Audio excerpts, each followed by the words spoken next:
Tandaan nyo, pag mataas ang uric acid, isang organ na mahina. Ano? Liver.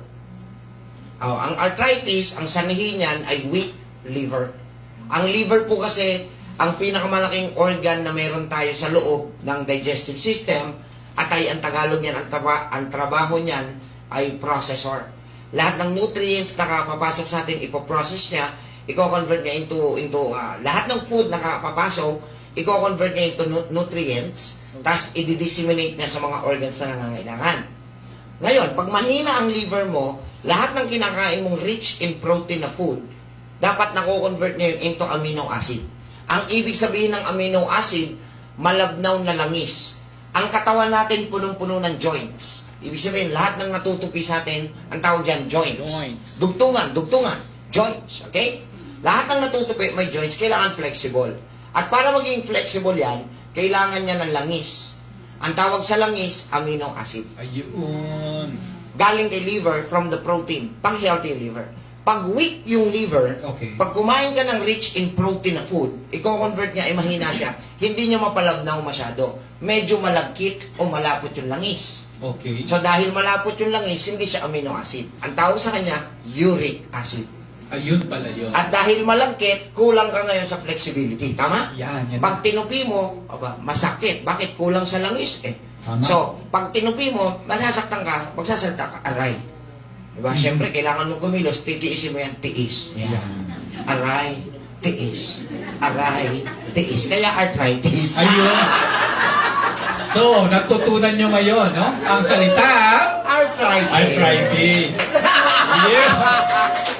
Wait, Arthritis. baka may nanonood ng mga doktor, hindi ko totoo yun. Sounds Mga like kasama ko. naman Hindi, para lang mas madaling maunawaan. Oo. So, ang problemang uric acid ay liver problem. Yeah. So, we need to correct the liver. Okay? Bakit daw dumudumi ang liver ng tao? Tanungin nyo unang-una, magulang nyo, nanay at tatay nyo. Baka naman kasi, sipon, ubo, lagnat, trangkaso, pinainom ka kaagad ng gamot. Sipon, ubo, lagnat, trangkaso ay hindi sakit. Linawin ko, makinig kayo mahigit. Sipon, ubo, lagnat, trangkaso ay hindi sakit. It is the response of the immune system to protect you for further infection.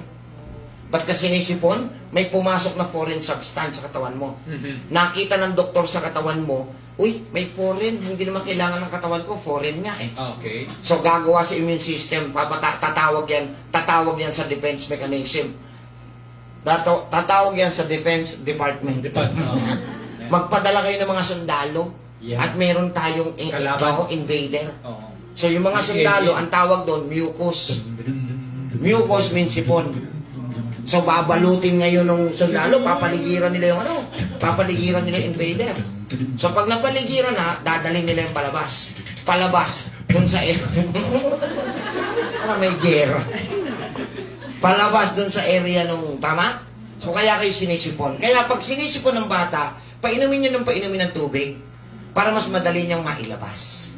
Kasi pag nabalot na ng sipon yung invader, pag naisinga mo, nalabas na, kusa ng hihinto sa immune system na maglabas pa ng sipon. Nakoy, wala nang kalaban. O, wag na magpadala ng mga sundalo. Yeah. Nakita nyo? Pero pag nakita ngayon, ito na. Eh, ang problema, sinisipon na yung bata. Dapat to, sinisinga. Eh, ang bata nandito, hinihigo pa. Oh, Di ba? O, sige. Baliktad eh. So, ang tendency, dahil pumapasok, lalong lumalalim yung foreign substance. Nakita ngayon ni immune, bakit hindi nyo mapaalis yung invader? Sabi, kulang yata yung sundalo, magpadala pa ng ilang sundalo.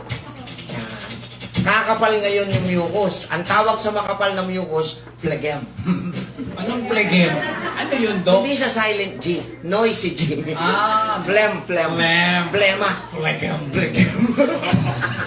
Sumabog na. Okay, plema. Bakit? Pambalot yun para kasi hindi kaya ng sipon lang. So pag lumapot ngayon yung plema, magbabara ngayon sa airways. Makikita ngayon ni Baga, teka, hindi ako makahinga na maayos. Tatawag siya kay immune system. Bakit hindi ako makahinga? May nakaharang sa akin. Sasagot ngayon si immune system. Hindi yan, kakampi natin yan. Kino-cover lang natin yung kalaban. O sige, uutosan ngayon ni immune system si Baga. Sige, pwede mo nang itabo yan. Bobomba mo ngayon si Baga ng malalim na hangin para itulak yung plema palabas. Ang tawag ngayon doon, ubo. Yun. Galing, no? So, uubuhin ka bakit? Kasi kailangan ilabas ni Baga yung plema na makapal. So, hindi pa rin sakit yun.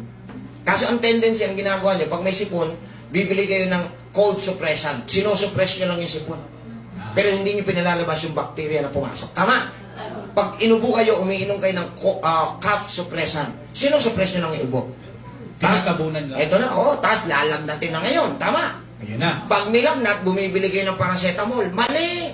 Mhm. Bakit nilagnat? Kasi nakita ng immune system, hindi kaya ng sipon palabasin. Pakinggan nyo ha, hindi kaya ng sipon palabasin, hindi kaya ng ubong palabasin. So anong gagawin? Sige, gumawa ka ng mainit na kapaligiran, patay ang bakterya sa init. So iinit ngayon yung buong katawan mo. Ang tawag nyo, lagnat. Mhm. In English, fever. Yan. Bakit? Pagka mainit, tingnan nyo ha, baka mamatay yung bakterya sa Sa init init ng na katawan. temperatura ng katawan. Kaso anong ginagawa nyo? Pinasisingaw nyo eh. Mhm. Pag uminom kayo ng paracetamol, Nawala. napansin nyo, pinapawisan kayo. Yeah. Pinasingaw nyo yung init ng katawan. Pero hindi nyo napatay yung bakterya. Nandun pa rin siya. Nandun pa rin. Nagtatago. Mali, di ba? Kung mapapansin nyo, yung mga baby, pagka po yan ay nilagnat, dinala nyo sa amin, sa ospital. Di ba binubusan lang namin ng malamig? Tama, pinababad lang namin sa malamig. Bakit? Para yung temperatura niya, huwag lumagpas sa 40. Pero yung init, nandun pa rin sa loob ng katawan. Pero wala kaming pinaiinom na gamot doon. Kinikip lang namin yung init. Hayaan mong yung init ang pumatay sa bacterial infection inside. So, hindi dapat ito? Ay, oo nga po, yun nga po yung sinasabi ko. Nakakagulat kasi. Oo. Nagulat ka? Kasi, ang problema, dahil bata pa, nakasanayan nyo na, painumin ng gamot. Pwede sira kagad ang liver, batang-bata. Tama ba? Okay, so sa susunod, magkaroon ng sipon, ubo, lagnat at trangkaso, water, water, water, and cold compression. Okay? May natutunan?